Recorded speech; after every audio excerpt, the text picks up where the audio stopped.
একটা ছোট্ট গ্রামে থাকত হৃদয় নামে এক তরুণ ছেলে। তার স্বপ্ন ছিল একজন বড় চিত্রশিল্পী হওয়া, কিন্তু বাস্তবতা ছিল অন্যরকম।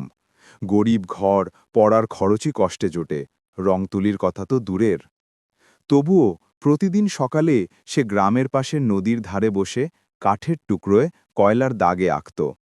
কেউ হাসত, কেউ বলতো, এইসব করে পেট ভরবে।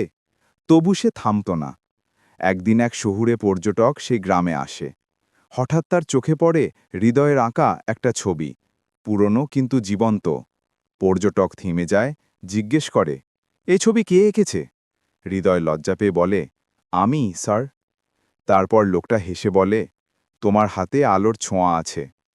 তারপর শহরে ফিরে গিয়ে সে হৃদয়ের জন্য একটা প্রদর্শনীর ব্যবস্থা করে দেয়।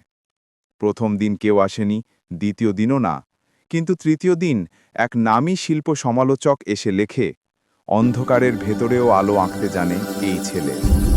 এরপর থেকেই হৃদয়ের জীবন বদলে যায়। তার ছবিগুলো দেশের বাইরেও ছড়িয়ে পড়ে, কিন্তু সে কখনো ভুলে যায়নি সেই নদীর ধারের কাঠের টুকরোটা, যেখান থেকে শুরু হয়েছিল তার স্বপ্ন। শিক্ষা।